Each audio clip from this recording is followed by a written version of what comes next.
여러분, 혹시 오늘 아침 식탁에서 혹은 어제 저녁 찌개 속에서 이것을 발견하셨습니까? 너무 흔해서 존재조차 인식하지 못했던 알맹이, 바로 마늘입니다. 한국인이라면 누구나 하루에 한 번 이상 몸속으로 밀어넣는 식재료죠. 그런데 말입니다. 만약 우리가 매일 먹는 이 마늘이 사실은 고대 이집트 피라미드를 건설한 노예들의 폭동을 막아준 천연 각성제이자 드라큘라 설화보다 훨씬 더 소름 끼치는 서양 역사 속 금기의 식재료였다는 사실을 알고 계십니까? 서양인들은 수백 년 동안 마늘을 악마의 숨결이라 부르며 천대했습니다. 심지어 그리스의 신전에 들어갈 때는 마늘을 먹었는지 검사까지 했다고 하죠. 반면 우리 조상들은 어땠습니까? 곰이 마늘을 먹고 사람이 되었다는 단군 신화부터 시작해 만세를 헤쳐나가는 영웅들의 주머니 속에는 항상 마늘이 들어 있었습니다. 동양과 서양, 왜 이 흔한 알맹이 하나를 두고 이토록 극단적인 시선의 차이가 존재했을까요? 여기서 아주 중요한 질문을 하나 던지겠습니다. 당신은 마늘을 제대로 먹고 계십니까? 몸에 좋다고 해서 매일 아침 통마늘을 구워 드시거나 찌개에 다진 마늘을 듬뿍 넣고 계신다면 죄송하지만 마늘의 핵심 영양소를 기대만큼 온전히 흡수하지 못하고 계신 걸지도 모릅니다. 조리법 하나 때문에 마늘이 보약이 아니라 미벽에 부담을 주는 자극이 될 수도 있다는 뜻입니다. 오늘 이 시간에는 시청자 여러분의 혈관 건강과 활기찬 일상을 관리하는 데 도움을 줄 마늘의 천년 비밀을 풀어보고자 합니다. 역사 속 기막힌 이야기부터 마늘을 이 채소와 같이 먹으면 안 된다고? 하고 무릎을 치게 될 놀라운 과학적 반전까지 이 영상을 보신 뒤 여러분은 부엌으로 달려가 마늘 하나를 조심스럽게 만져보게 되실 겁니다. 지친 몸과 영혼을 깨우는 하얀 보석의 이야기. 이제 그 베일을 벗깁니다. 타임머신을 타고 기원전 2500년 전 고대 이집트로 가보겠습니다. 거대한 피라미드를 짓기 위해 수만 명의 노예가 떼약볕 아래서 돌을 나르고 있습니다. 이 거대하고 혹독한 노동을 버티게 한 원동력이 무엇이었을까요? 채찍이었을까요? 아닙니다. 바로 파라오가 배급해준 마늘이었습니다. 실제로 이집트 기록을 보면 마늘 배급이 끊기자 노예들이 대규모 폭동을 일으켰다는 기록이 있습니다. 마늘이 고대 문명을 건설한 최초의 에너지 드링크였던 셈이죠. 그렇다면 우리 역사 속 마늘은 어떤 모습이었을까요? 조선시대 연산군 시절 민간에 전해 내려오는 흥미로운 이야기에 따르면 당시 궁궐의 한 의원이 밤마다 알 수 없는 두통과 기력 저하로 쓰러지는 상궁들을 조사하기 시작했습니다. 의원은 상궁들의 안색이 하얗게 질려 있는 것을 보고 밤마다 궁궐 뒤편 음침한 곳에서 뿜어져 나오는 음기 때문이라 진단했죠.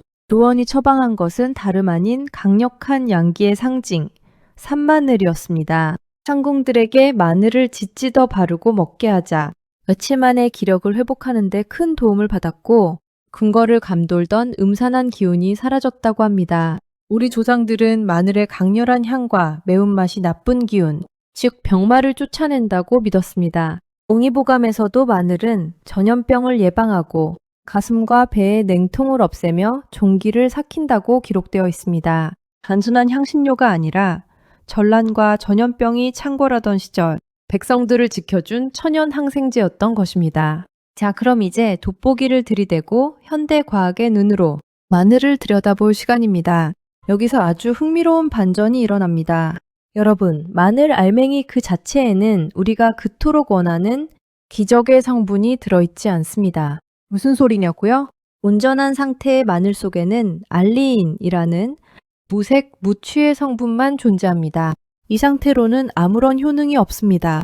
여기가 오늘 이야기의 첫 번째 핵심 반전입니다. 마늘이 칼에 짓눌리거나 부서지거나 사람의 치아에 씹히는 순간 마늘 세포 속에 숨어있던 알리나제라는 효소가 튀어나와 알리인과 결합합니다. 그 순간 마늘은 비명처럼 강렬한 물질을 뿜어내는데 그것이 바로 그 유명한 알리신입니다. 즉 마늘은 외부의 공격, 즉 칼이나 이빨로부터 자신을 지키기 위해 천연 방어 물질을 뿜어내는 것인데 신기하게도 이 방어 물질이 인간의 몸속에 들어오면 강력한 살균 작용과 혈행 개선에 도움을 주는 영양소로 둔갑하는 것입니다. 아니 그러면 그냥 통째로 삼키면 안 되는 건가요? 네, 안 됩니다. 통마늘을 그대로 삶거나 구우면 효소가 파괴되어 알리신이 생성되지 않습니다. 마늘을 드실 때는 반드시 으깨거나 다진 후 10분간 방치하셔야 합니다. 그래야 세포가 완전히 파괴되면서 알리신이 최고조로 생성됩니다. 세포 건강을 지키고 혈압 관리에 도움을 주는 마늘의 진짜 힘은 바로 이 10분간의 기다림에서 나옵니다. 여기서 많은 분이 놓치고 계시는 음식 궁합 이야기를 해보려 합니다. 특히 여름철이나 고기를 드실 때 식탁에 자주 오르는 오이와의 관계입니다. 결론부터 말씀드리면 마늘과 오이는 조리 방식에 따라 최고의 파트너가 될 수도 있고 반대로 영양소를 파괴하는 원수가 될 수도 있습니다. 오이에는 아스코르비나제라는 효소가 들어있는데 이 성분은 세포가 으깨질 때 비타민C를 파괴하는 성질이 있습니다. 만약 생오이를 마구 썰어서 생마늘과 함께 무치면 오이의 효소가 마늘이나 다른 채소의 비타민 성분을 손상시킬 수 있죠. 하지만 반전이 있습니다. 여기에 식초를 살짝 가미하면 상황이 180도 바뀝니다. 식초의 산성 성분이 오이의 비타민 파괴 효소를 무력화시키기 때문입니다. 따라서 오이 무침에 다진 마늘을 넣으실 때는 반드시 식초를 함께 곁들이셔야 마늘의 알리신과 오이의 수분, 비타민을 온전히 흡수할 수 있습니다. 반대로 마늘과 최악의 궁합은 꿀입니다. 종종 건강을 위해 마늘을 꿀에 절여 드시는 분들이 계시는데 마늘과 꿀은 모두 성질이 너무 뜨겁기 때문에 몸에 열이 많은 분이 장복하면 위장에 열이 쌓여 소화불량이나 피부 트러블을 유발할 수 있어 주의가 필요합니다. 자, 그렇다면 이 귀한 마늘을 일상에서 어떻게 먹어야 소화도 잘 되고 효과를 극대화할 수 있을까요? 여러분을 위한 인생 조리 팁을 공개합니다. 첫째, 다진 후 기다리기 공식을 기억하세요.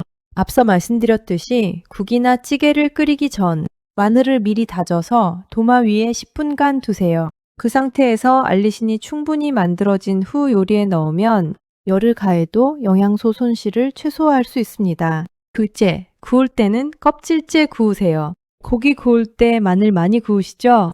알맹이만 구우면 겉은 타고 속은 익지 않아 알리신이 다 파괴됩니다. 통마늘을 껍질째 불판이나 에어프라이어에 구우면 껍질이 보호막 역할을 하여 내부의 수분과 유효 성분이 증기로 익으면서 밤처럼 달콤하고 영양 가득한 구운 마늘이 됩니다.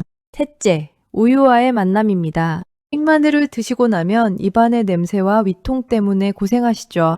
마늘을 먹기 전이나 후에 우유 한 모금을 마시면 우유의 단백질이 마늘의 냄새 성분과 이벽을 자극하는 매운 성분을 감싸주어 속쓰림을 예방할 수 있습니다. 하지만 아무리 천하의 명약이라도 모두에게 정답은 아닙니다. 마늘은 혈액을 맑게 하고 혈행을 원활하게 하는 작용이 강한 편입니다. 이 말은 반대로 수술을 앞두고 계시거나 혈전 용해제, 아스피린 등을 복용 중인 분들이 마늘을 과다 섭취하면 지혈에 영향을 줄 수 있다는 뜻입니다. 큰 수술을 앞두고 계신다면 최소 일주일 전에는 생마늘 섭취를 중단하시는 것이 안전합니다. 또한 평소 위궤양이 있거나 위장이 극도로 약하신 분들은 생마늘의 알리신이 위벽을 자극해 염증을 유발할 수 있으니 반드시 익혀서 하루 2쪽에서 3쪽 이내로 소량만 드셔야 합니다. 여러분, 단군 신화 속 곰이 동굴에서 100일 동안 마늘과 쑥을 먹으며 버텼던 이야기는 어쩌면 어둠 같은 고난의 시간을 건강한 식재료로 이겨내라는 조상들의 지혜 어린 메시지가 아니었을까요? 가장 흔해서 몰랐던 마늘의 가치. 오늘 저녁에는 사랑하는 가족을 위해 그리고 나 자신을 위해 마늘 하나를 정성스럽게 으깨어 찌개에 넣어보시는 건 어떨까요? 거창한 보약보다 매일 먹는 식탁 위에 마늘 한 쪽이 여러분의 100세 건강을 지키는 가장 확실한 파수꾼입니다. 오늘 이야기가 유익하셨다면 주변의 소중한 분들께 공유해 주시고 구독과 좋아요 부탁드려요. 저는 다음 시간에도 더 깊이 있는 건강 이야기로 찾아오겠습니다. 시청해 주셔서 감사합니다.